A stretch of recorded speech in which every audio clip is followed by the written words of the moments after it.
vous avez pu le constater, le phénomène que nous abordons aujourd'hui revêt une importance capitale. En effet, la cyberdépendance est devenue un véritable fléau qui gagne du terrain et dont les répercussions sont désastreuses, tant sur la personne concernée que sur son entourage.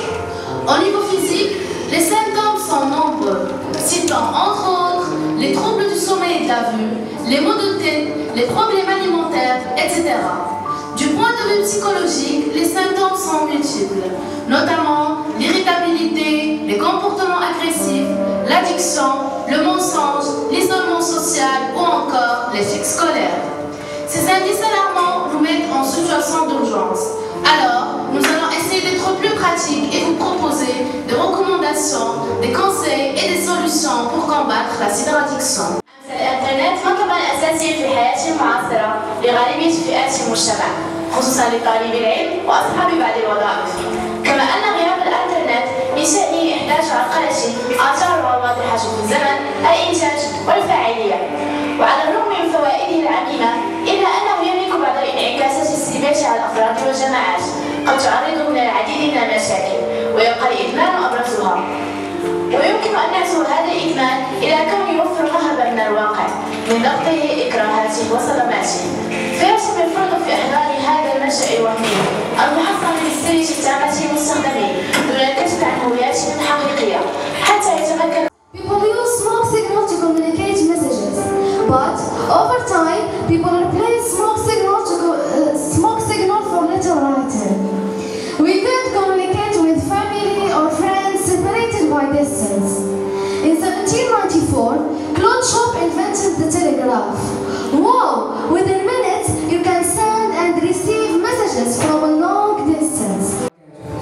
لا حديث اليوم إلا عن الإنترنت ومواقع التواصل الاجتماعي، والذي استحوذ على حيز كبير من الاهتمام في حياتنا، وفرض علينا في أحيان كثيرة أن نتنازل عما هو أهم وأنفع، وبذلك سقطنا في فخ الإفراط الشديد والمتكرر والحاجة القهرية لاستخدام شبكات التواصل دون وجود دوافع منطقية، حتى أمسى الفرد أسيرا لهذه الشبكة المتسلطة تسيل لعابه كلما استطاع الفرار من التزاماته التي أصبحت تنجز والذهن موصول بهاتفه المحمول أو لوحته الذكية أو حاسوبه.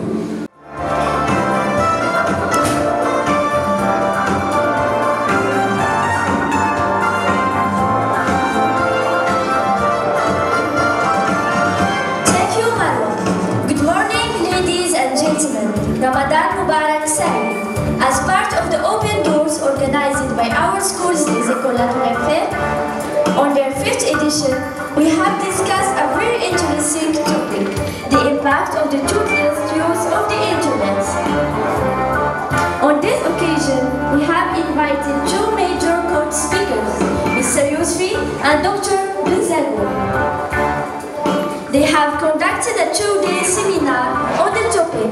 They gave some practical advice on the use of the internet. They have also replied to our partners' questions. We would like to inform you, dear parents, a religious ceremony will be held in our schools on May 31st on the morning.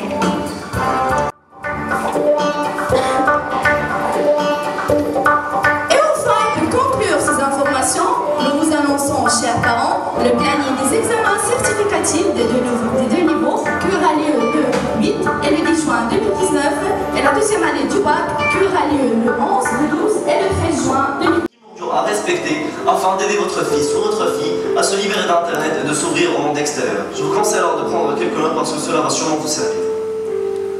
Premièrement, et avant toute chose, parlez à votre enfant de son addiction et aidez-le à admettre qu'il en souffre avant qu'il ne soit trop tard.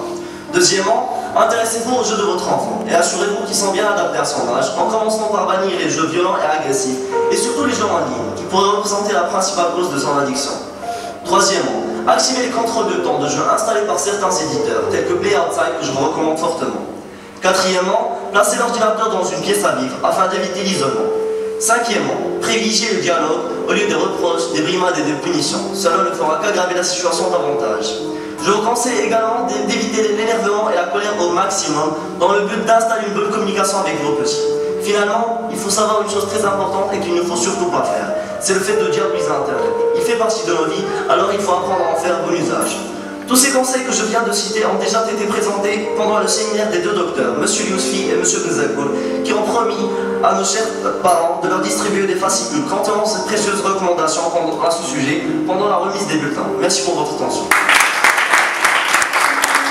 La cyberdépendance ne se limite pas au temps consacré à surfer Internet, à jouer aux jeux vidéo ou à enfiler les épisodes sur Netflix.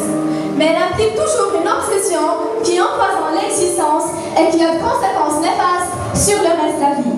Des notes scolaires qui chutent, des nuits de sommeil écourtées, des problèmes de santé physique qui s'accumulent, des relations familiales qui se détériorent. Aussi, les cyberdépendants passent en moyenne 56 heures par semaine sur Internet, ce qui les rend complètement dépendants. Alors, on doit se protéger de ces dangers. Et pour cela, on est obligé de limiter notre utilisation de réseaux sociaux. De même, nous devons faire attention et ne pas publier nos photos car certains peuvent en faire un usage malin. Ceci sans oublier d'installer des outils de protection sur nos ordinateurs, nos tablettes et nos smartphones. D'ailleurs, il est préférable de privilégier des centres d'intérêt qui n'appliquent ni Internet ni télé. Donc, on va consacrer plus de temps au sport, à la lecture, à la musique et à la danse. Et surtout, avoir une bonne hygiène de vie, dormir à l'heure, faire des devoirs et passer le maximum de temps avec notre famille et nos amis. Merci.